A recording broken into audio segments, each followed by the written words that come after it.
الفاتحة.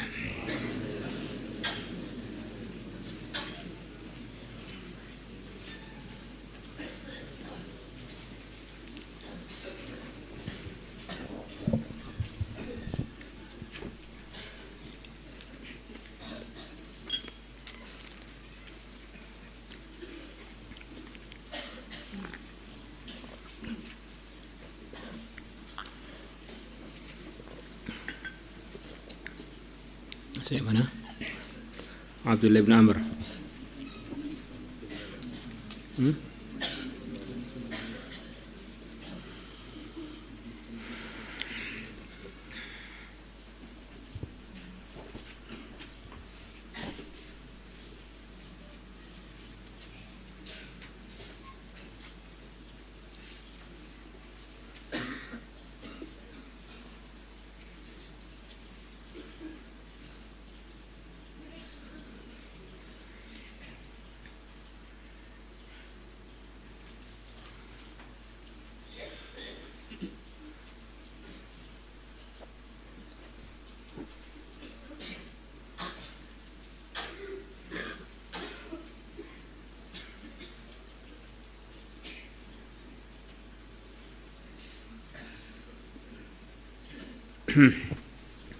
بسم الله الرحمن الرحيم. وعن أنس بن مالك رضي الله عنه قال قال رسول الله صلى الله عليه وسلم إذا ابتلى الله عز وجل, kalau Allah azza wa jalla menguji al-abdal muslima, seorang hamba yang muslim, bibala'in fi jasadihi, dengan satu musibah di badan dia, qala, maka berfirman Allah azza wa jalla, sakit atau yang semisal itu, Allah berfirman lil malaki, kepada malaikat, uktub, tulislah olehmu lahu, untuk hamba yang sakit tadi, hamba yang diuji di jasadnya, tulislah salihah amalihi, amalan-amalan baik dia, alladzi kana ya'malu, yang dulunya dia mengamalkannya sebelum sakit. Kalau keburukannya tidak suruh nulis, tapi kebaikannya suruh nulis. Maka ini nikmat Allah kepada orang-orang yang beriman. Wa in syafahu ghasalahu wa tahharah. Wa in syafahu, dan kalau Allah menyembuhkan hamba tadi, ghasalahu, maka Allah mencucinya dari dosa-dosanya, wa tahharahu, dan Allah membersihkannya, wa in qabadahu, dan kalau Allah mengambilnya, mematikannya, ghafara lahu, maka Allah akan mengampuninya, wa rahimahu, dan Allah akan menyayanginya. Rawahu Ahmad wa rijaluhu thiqat. Kesimpulannya, ini adalah sekelumit, secuil, seujung kuku dari anugerah-anugerah yang Allah akan berikan kepada hamba-hambanya yang beriman. Maka orang itu kalau sudah beriman tuh, Masya Allah, anugerah Allah kepada dia ini tidak ada habis-habisnya. Maka tidak ada perkara yang harus kita bawa 24 jam, yang lebih penting melebihi iman. Karena kalau orang itu masih membawa iman, kapanpun wafat mesti surga akhirnya. Tapi semua kebaikan sepertinya kalau tidak disertai iman itu tidak tercatat di sisi Allah. Karena dia mengerjakan itu semuanya bukan karena iman dia, ya sekedar karena suasana, keadaan atau dorongan perasaan, enggak ada nilainya. Maka dia tidak berhak untuk meminta anugerah-anugerah Allah wong dia tidak beriman kepada Allah. Maka rukun iman yang 6 itu iman kepada Allah, para malaikat Allah, para utusan Allah, kitabullah, iman kepada hari kiamat, iman kepada takdir. Ini harus kita bawa 24 jam supaya anugerah-anugerah yang Allah janjikan lewat nabinya atau langsung dalam firman-Nya, dalam Qur'an-Nya kita dapatkan. Inilah yang namanya akidah. Asas di dalam beragama itu pertama kali adalah keyakinan. Maka tidak ada nabi pun kecuali ngajaknya pertama kali kepada keyakinan, meluruskan keyakinan. Islam tiang pokoknya ada 5. Pertama kali iman kepada Allah dan kepada Rasulullah. Baru kemudian amal, salat, zakat, puasa, haji. Karena semua kebaikan tanpa iman adalah bukan kebaikan. Kita hari-hari mudzakarah 6 sifat sahabat yang mulia. Pertama kali iman. Selepas iman baru ada yang lain-lain. Baru ada salat, ilmu ma'adzikir dan seterusnya.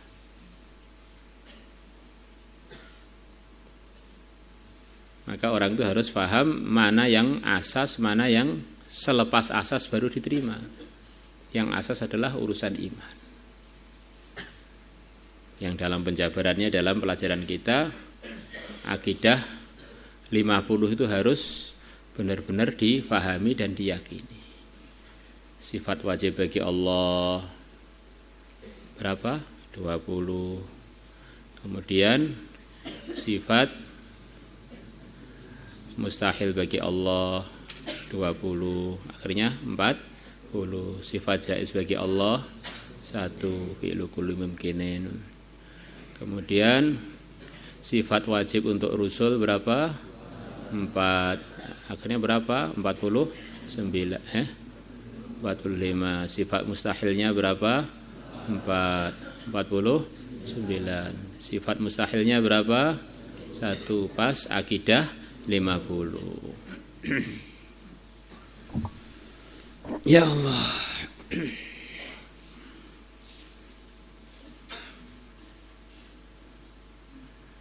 Jadi orang itu sebaik apapun zahirnya tanpa imannya lurus tidak bisa.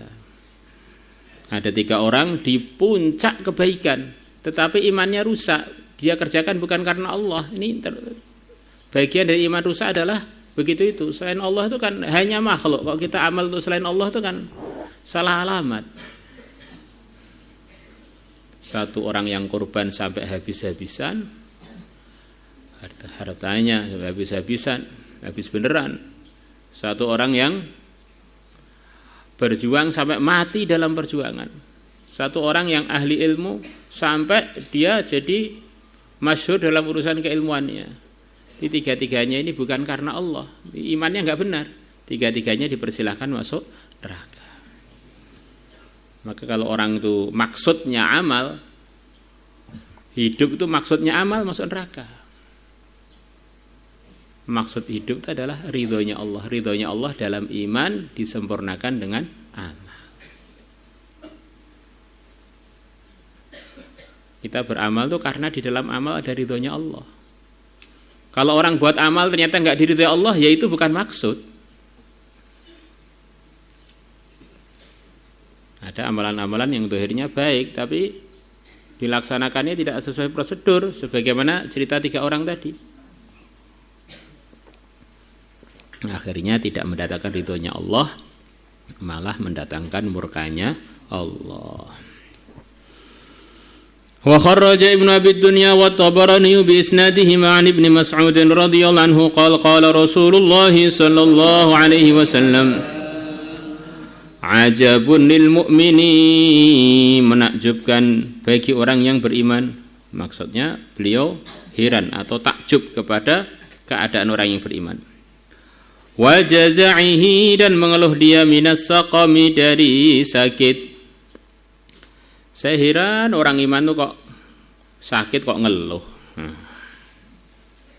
Kenapa? Walau kana ya'lamu, andaikan adanya orang beriman tadi mengetahui ma perkara lahu yang akan dia dapatkan fis saqami, di dalam sakit,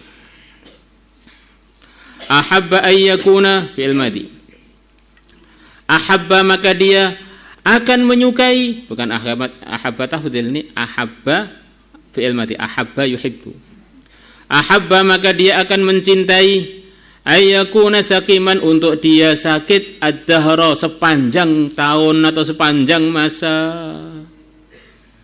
Sakit merontokkan dosa, sakit meningkatkan pahala, sakit memakbulkan doa, dan masih banyak lagi.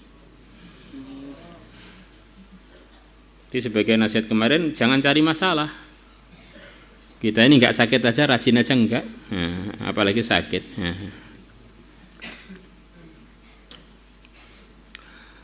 Thumma inna Rasulullah, kemudian sesungguhnya Rasulullah sallallahu alaihi wasallam, rafa'a ra'sahu ilas sama, beliau mengangkat kepala beliau yang mulia ilas sama'i, ke arah langit, fadhahika, maka beliau pun tertawa. Panas saja.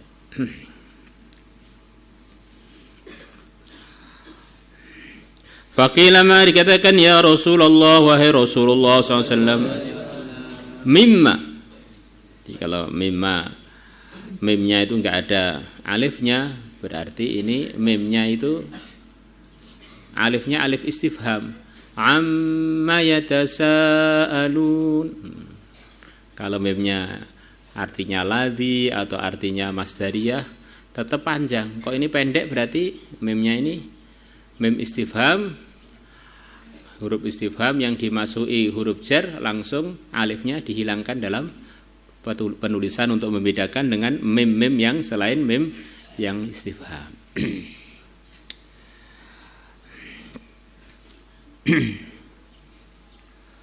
Mimma rafa'ata, dari apa gerangan engkau mengangkat muka engkau ila sama'i, ke arah langit, fadhahikta, maka engkau tertawa. Ada perkara apa sih kok ketika Tuhan nengok ke langit tadi kemudian kok tertawa? Faqala, maka bersabda Rasulullah sallallahu alaihi wasallam, ajibtu, aku heran min malakaini, aku heran min malakaini, dari dua malaikat, kana, yang adanya keduanya, yaltamisani abdan, keduanya mencari seorang hamba, fi musallan, di tempat salat, kana yusalli fihi, yang dulunya dia mengerjakan salat di tempat itu. Saya melihat ada dua malaikat nyari-nyari seorang hamba Allah di tempat salatnya yang biasanya dia salat, kok hari itu enggak ada. Falam yajidahu, maka keduanya tidak menemukan hamba tersebut. Faraja'a, maka keduanya pun balik sowan kepada Allah. Faqala, maka keduanya mengatakan, ya Rabbana, wahai Tuhan kami, abduka fulanun, hambamu yang bernama si fulan, kunna naktubu lahu fi yaumihi wa lailatihi amalahu alladhi kana ya'mal. Sebelumnya, sebelumnya kami menulis untuknya di siangnya dan malamnya amalan dia yang dia dulunya beramal sebelum hilang dari tempat mushola itu. Fawajadnahu, maka kami berdua menemukan dia, habas, tahu engkau telah menahan dia, fi hibalika, di tali engkau, maksudnya engkau telah menguji dia dengan sakit. Qala, maka berfirman Allah Ta'ala maha tinggi Allah, uktubu, tulislah oleh kalian, li abdi, untuk hambaku, amalahu alladhi ya'mal, amalan dia yang dia amalkan, fi yaumihi wa lailatihi, dalam siangnya dan malamnya, wala tangkusu minhu, dan janganlah kalian kurangi, minhu, dari hambaku tersebut, ajrahu, keuntungan dia, pahala dia. Wa alayya ajruhu, dan jadi tanggunganku, ajruhu, pahalanya, ma habastu, selama aku masih menahannya, selama masih aku uji dia dengan sakit itu. Walahu ajru ma kana ya'malu, dan bagi dia ajru ma pahalanya amalan kana ya'malu nanti yang dulunya dia beramal. Wa alaihi ajruhu ma habastuhu, itu urusan dia karena saya uji sakit itu pahalanya yang ngurus saya sendiri, bukan bagian kalian nulis. Di bagian malaikat tetap ditulis seperti waktu dia sehat. Mengenai urusan pahalanya sakit itu urusannya Allah. Mengikut derajatnya takwa masing-masing. Tambah takwa, sakitnya pahalanya tambah besar. Tambah sempurna takwanya, tambah banyak anugerah yang dia dapatkan ketika dia sakit. Itu diantara maksudnya wa alayya ajruhu ma habastu. Kalau malaikat nulis pahala dia walaupun sakit sebagaimana ketika dia sehat, enggak boleh dikurangi. Mengenai sakitnya itu sendiri ada pahala khusus sebagaimana kita tahu bagaimana pahala-pahala sakit yang telah kita baca dalam hadis-hadis sebelumnya. Maulaya salli wa sallim daiman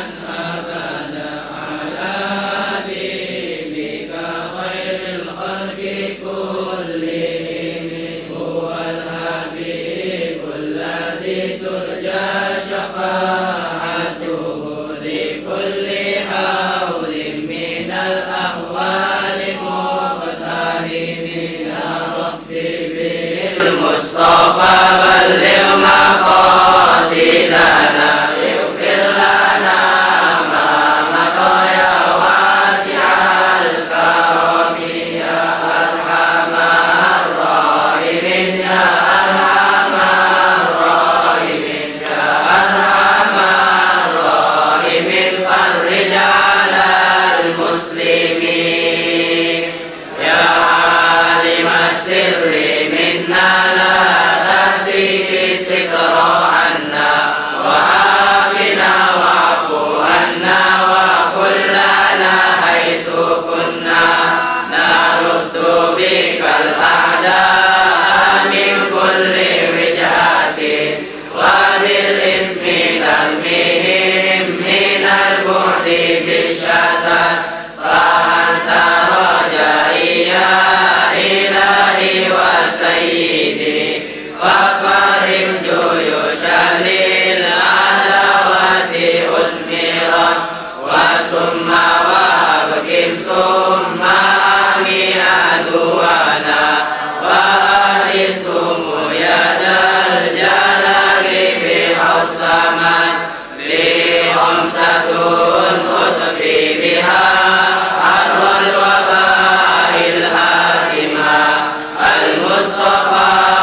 صل